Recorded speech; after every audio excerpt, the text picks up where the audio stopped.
there's something happening when it comes to current events that is called the digital ID, and that is with the UK.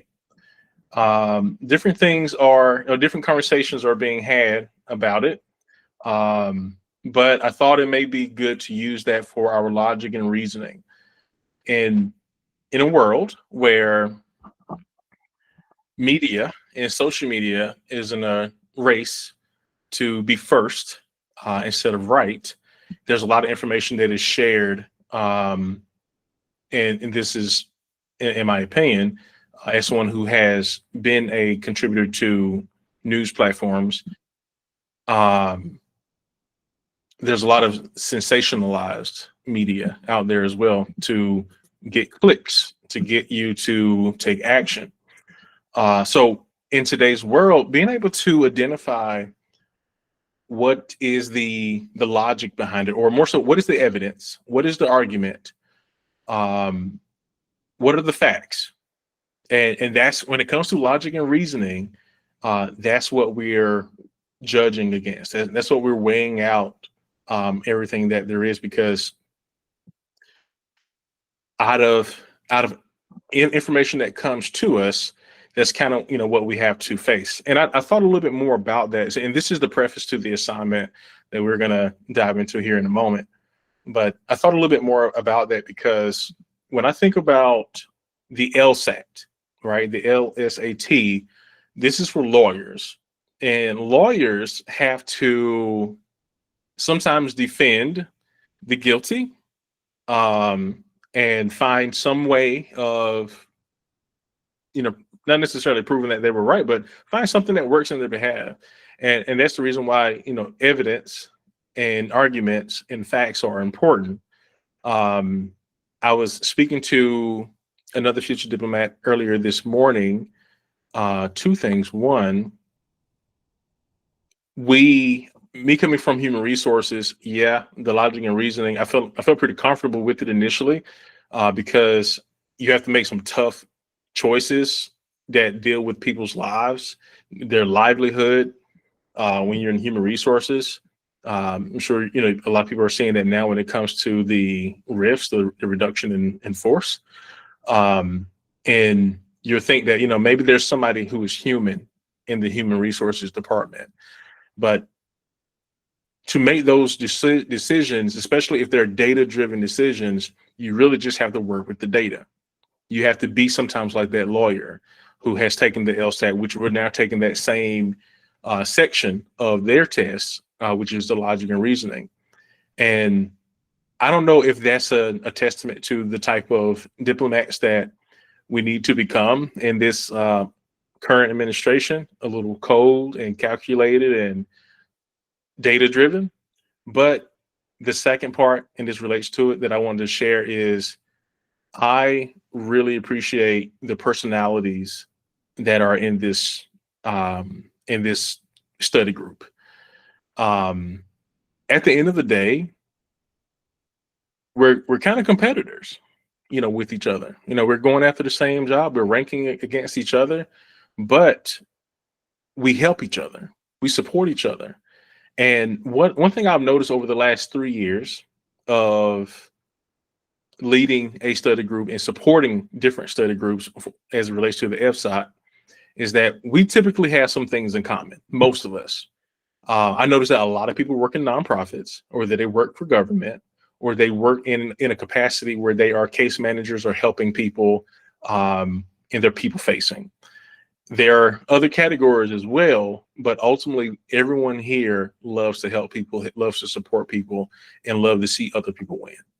So I encourage everyone to kind of maybe keep that in your pocket as you are studying and looking for help. I saw it earlier today, or earlier in the chat, where someone was saying that, hey, I'm thinking about not taking it, and y'all came together and encouraged this person to still take it. So definitely keep that up. Will you share the recording? I joined a few minutes late. Yeah. This has been recorded only for the chat, so this is not going to be a public recording. But I say it all to say is that, yeah, you may have to have a cold nature to be extremely calculated and data driven in those places. But I think humans still deserve a place in that equation. But we're gonna use logic and reasoning. Let me get off my soapbox. We're going to use logic and reasoning to determine what happens in the document that you are going to read. So the last week we went over. I broke everyone out into rooms, and we went over a paragraph, and then there were questions. Today we have 15 questions, and instead of having like group A, group B, group C, we're gonna all do the same one together. And I want you to come together again, FSOA style, to discuss the conversation. Yes, it will be great if there is and I'm sorry, I didn't add the roles in this one the way I did last week's, but if there's an analyst, someone who's going to analyze that paragraph, someone who's going to present, for the group, as well as the person who is the person who's going to be critical and fact check everything. That person is going to probably be a little difficult, but at the same time, they may be the reason you're right. There's been a lot of times in the pop quiz that I've shared, including including also the practice tests on the State Department, that you don't have all the information. So you actually really have to work with what you have, and there's a strength that you're going to gain from that. So to make sure that we're all working with a similar understanding and capability when as it relates to logic and reasoning, I do want to kind of lead this thought with it. Let me see if I can minimize that. So we're sharpening one of the most important skills for the Foreign Service Officer test, and that is the logic and reasoning. So we explore how to evaluate arguments, separate facts from opinions, and recognize assumptions that hide inside persuasive language, as we spoke about earlier about news clips that have is either there to persuade you, to get you to feel something, but there's a lot of information out there. So to make this real, we're using a current event, the United Kingdom's new digital ID initiative, a national system designed to verify people's right to work and access public services. By the end of the section, you will see how diplomats and exam takers use reasoning to cut through rhetoric and find truth inside policy language. So starting off with context and the comprehensive. The British government recently announced that the digital identification will become mandatory for right to work checks by the end of the current parliament. That means everyone, citizens and legal residents, will use digital credentials stored on their phone to prove who they are. And the legal residents would also include us if we're visiting and we're working there briefly as well. So even our diplomats will need to get this. Officials say this will modernize public services, reduce fraud, and help curb illegal working. Prime Minister Keir Starmer described it as a step toward a fairer Britain, connecting technology, fairness, and broader security in one message. At first glance, it sounds efficient and progressive, but as future diplomats, we need to ask what's being claimed, what's assumed, and what's been proven. Next, to maybe touch a little bit more about distinguishing facts and opinions and assumptions, let's start by identifying the facts. A fact is, and I hope somebody may be taking notes because there's as you may notice at the bottom, if you've already opened up the document, there's another question beyond the multiple choice question that will help you identify facts, evidence, and arguments here. So a fact is verifiable. Digital IDs will be mandatory for right to work checks. That's factual. Sorry, someone wants to join the group. I will let them in after. That's an official policy statement. So now compare that to the new policy will create a fairer Britain. That's an opinion, a value-based belief that can't be measured. In between, we find assumptions, the invisible bridges that connect ideas. When Starmer says the system will create fairness, he's assuming that citizens will trust digital systems and that access will be equal. Neither of those are stated outright, yet they're critical to the argument's success. When you're reading FSOP passages, listen to what's missing. That's often where the assumption hides. Next, we're looking at the evaluating arguments and evidence. So next, look at evidence and reasoning. The UK's government supports its argument with examples from Estonia, Denmark, India, those countries, and that have saved money or simplified services through digital IDs. That's supporting evidence, but it doesn't automatically prove the same result will happen in the UK. That's where logical reasoning come in. Ask yourself, is the comparison strong? If the UK's social systems differ from Estonia's, that analogy may be weak, even a faulty analogy. Another common flaw you might notice is false cause, assuming that because arrest of illegal workers increased, the digital ID caused it. So the correlation is not the causation, a principle every diplomat must keep close when analyzing policy claims. All right, lastly, recognizing logical flaws and drawing valid inferences. If someone said, if we allow a digital ID today, tomorrow the government will crack down our every move. That's a slippery slope. I'm sorry? Where is this information you are reading? So there's a link that I shared. This information is not in there, but the paragraphs that you will read together and work together on, it is in that link.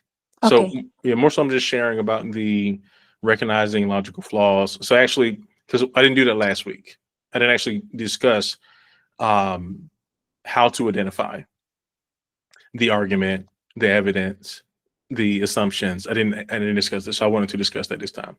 Okay, thank you. No problem. Good question. So, or if someone said older people, oh, I'm sorry, there are people waiting to be let in. Let me let them in. Admit. Okay. And I'll conclude this and introduce you to the document if you don't have it already.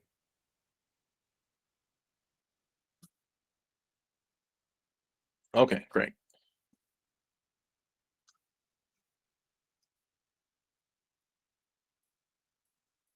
All right. If you can't tell, sometimes I need an assistant to help let people in. So I might have to start identifying a co-host in the beginning of these sessions to help let people in, so it doesn't keep disturbing. So anyway, the overgeneralization is drawing a broad conclusion from a small group. So that's what they're saying, that, or if someone said older people can't use smartphones or this program will fail. So that's the overgeneralization there. As diplomats, you'll hear arguments framed emotionally.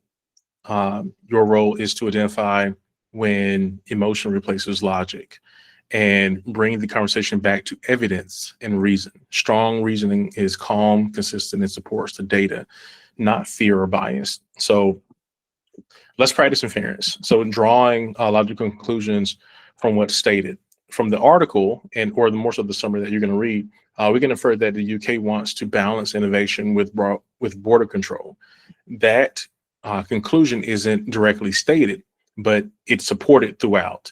You might also infer that inclusion is a potential weak point. Since not everyone has access to smartphones, there's an unstated challenge about equity. In diplomacy, being able to draw valid inferences helps you anticipate risk before they become a crisis. All right, so just to make sure that everyone has the link, I'm going to reshare that. And there's going to be a paragraph based on that article. And The article itself is available online. I'll share that in the WhatsApp chat, but I'm going to break you up into groups. I would like for there to be at least one presenter. I'm going to ask questions. Which are the questions that you have? I would like you to present your responses. We technically have 15 minutes.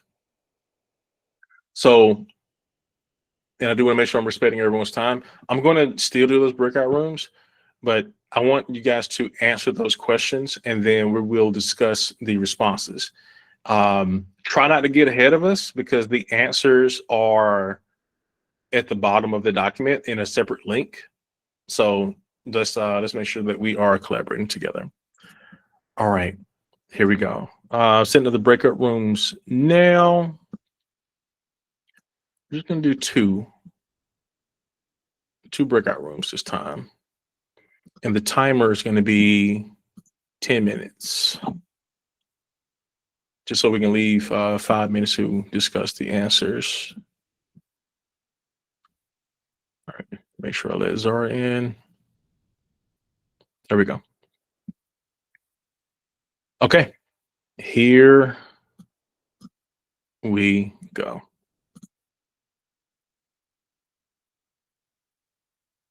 All right, see you soon.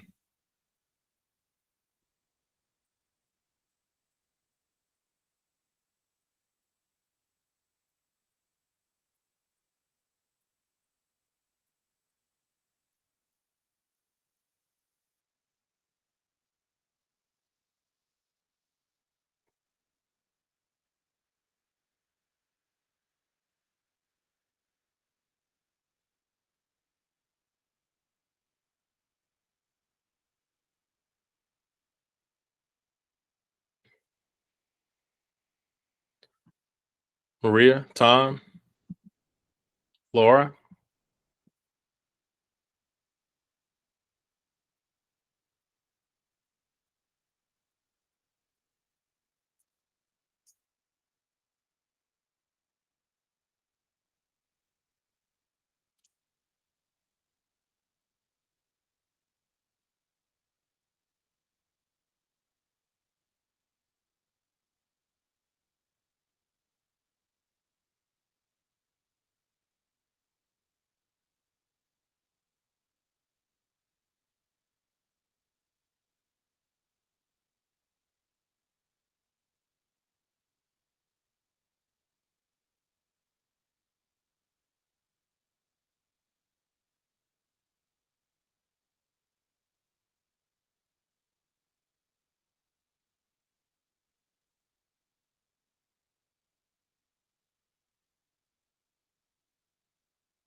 Shara,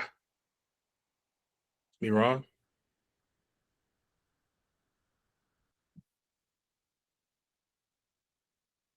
Yes, hi. I noticed that you didn't go to your group. I didn't get any pop-ups or anything. Hmm. And I thought I was just didn't get a group. Let's see. Maybe is my pop-ups blocked, maybe? I'm not sure. Maybe. I didn't get anything if that's how it works. Actually, for some reason, it shows that you're unassigned. Did you just join? No. You were in the beginning. That's odd. Well, it's all right. You just hang That's out with fine. us. Yeah, I was just going through it myself, trying to figure Okay. it out. Oh, also the link at the bottom doesn't give the answers. It just Really? links to the document. Let's see. That's good then. That nobody can see. Well, let me at least make sure that I'm fixing. I see that now. Yeah, perfect. That was not on purpose, but I'll wait.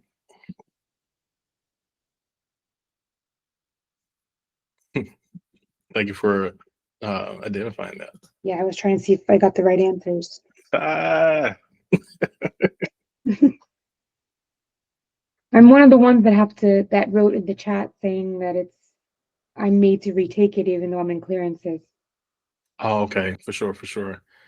Yeah, I'm gonna be very interested to see what happens next. I mean, I'm pretty sure that you're gonna pass, obviously, because I mean you passed on once before.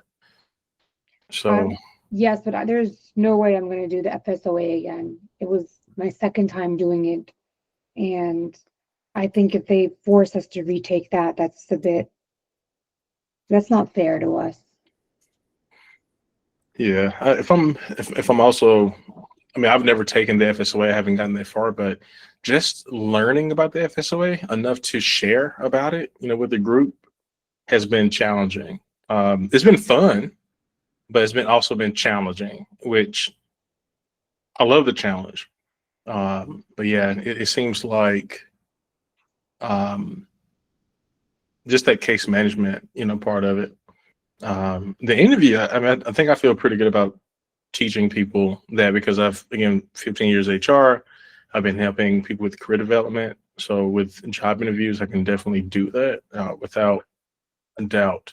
But that case management, I've been studying like I'm taking it myself. Yeah. Well, it's So, interesting because my first time I had to go in person. I was living in Europe and I had to fly to DC, and I didn't pass by 0.05 points. And the oh only wow, section I passed was the interview section. And then the last time I retook it, it was all online. And the interview was the only one I failed, and I passed the other two sections, which was crazy in my opinion, that is crazy. because I thought there was no way. But I think the best advice I can give is, even though it's a government test, the FSOA, think outside the box, because I at that point was like, I don't even care if I pass anymore. I'm just going to wing it and just give, outrageous answers, and then I passed doing that. So that's my only advice, is think outside the box. Don't think they want like cookie cutter answers to things. Yeah, and that's something I've learned is that they really do lean on.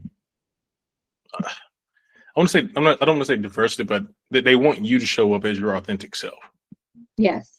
because they're looking for strengths. They're looking for what you bring. So just for the sake of time, let's go ahead and jump in.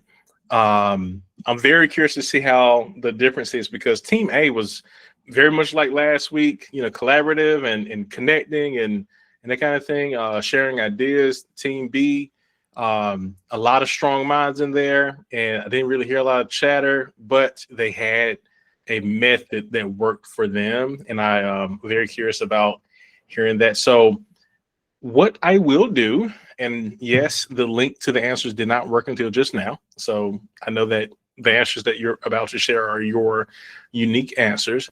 Let's just come off mute, and I'm going to read the question, and I would like for, I'm just going to call out the teams. And if it's a different person in the team, it's okay, but I'm just going to call out the team, and I'm going to rotate them out individually. So team A, which statement from the passage is most clearly a fact? A, B, C, or D?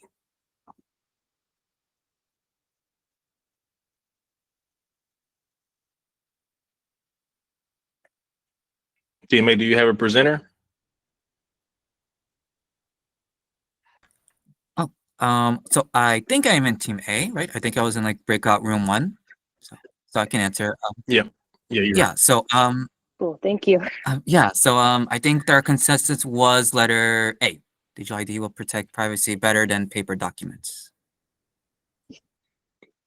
So A is an opinion Mm. or a prediction. Oh yeah. Sorry, I think I was mixed it up with a different question. I think we might have said D. D. D is correct. Okay. Because it can be verified. The statement is a direct quote attributed to an official. The reason why C was not correct is because it's speculative and cannot be proven or measured from the text. Great job. Team 2 or team B, the government assures that requiring digital ID for right to work checks will what? A, B, C, or D?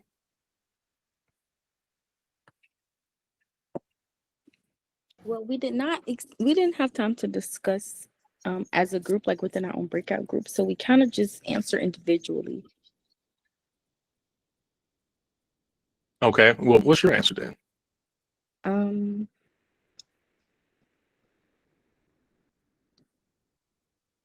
C. The answer C is correct because the article explicitly connects the policy to deterring illegal migration. A contradicts the government's goal. B is not mentioned. Digital ID doesn't replace passports. And D is unrelated. The plan increases digital access, not restricts it. Good job. Team A or team 1, which of the following would most strengthen the government's argument? Yeah, so this A, is as B, far C, as we or D? actually made it in our group, as far as having enough time to read and then go through it. And this was our most contentious answer, and we were all over the board. We were somewhere between C, D, and A, and it looks like according to the answers that it's A. It was either going to be A, B, or C, or D. Huh? Yeah, it was going to be any of them, honestly. It was our most contentious answer out of the ones we made it through. A is correct because it provides measurable evidence that supports the government's claim of effectiveness. B and C describe public reaction or readiness, not outcomes.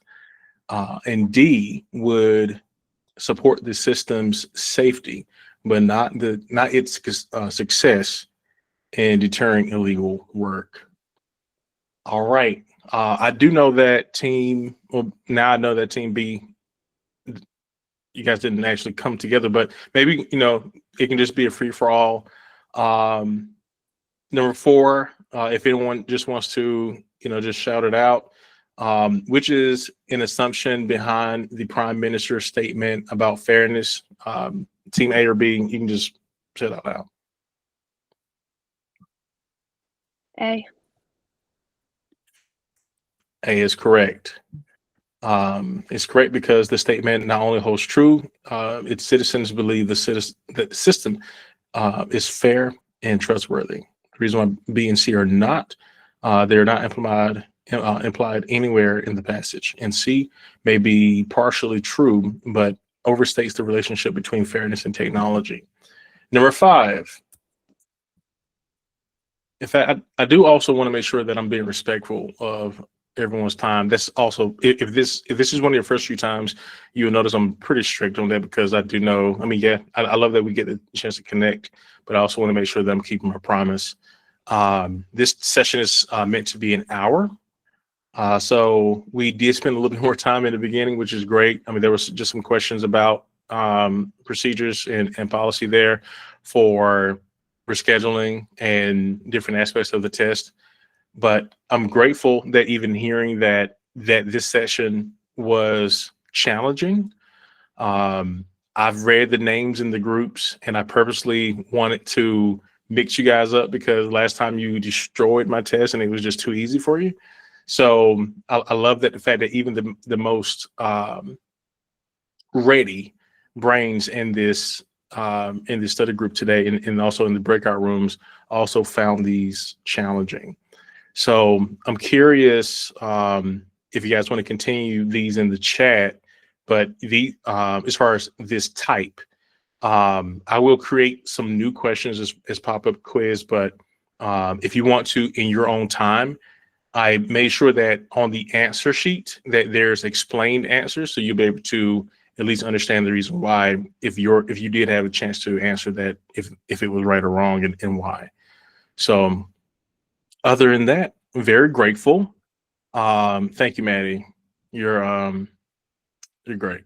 I really appreciate everyone for being here. I really appreciate everyone for sticking with me as well. Again, I love to say that I'm no one's guru. So, I'm just like you, and we're going to get there together. Let's get mission ready. And I look forward to seeing you tomorrow as we dive into part 2 of this series here. Let's see. You guys have a great night. I'm looking at the chat. There's something coming in.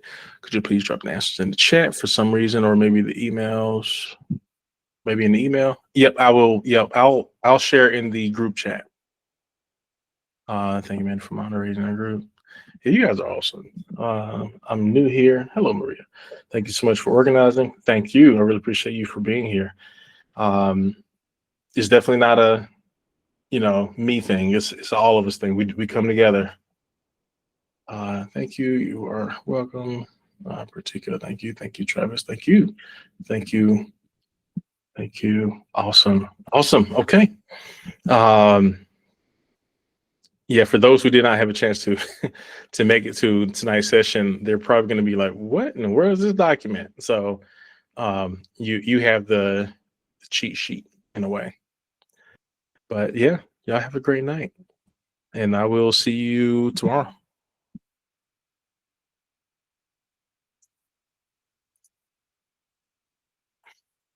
If there's any questions, I'll hang around for another 5 minutes. But yeah, everyone is free to come.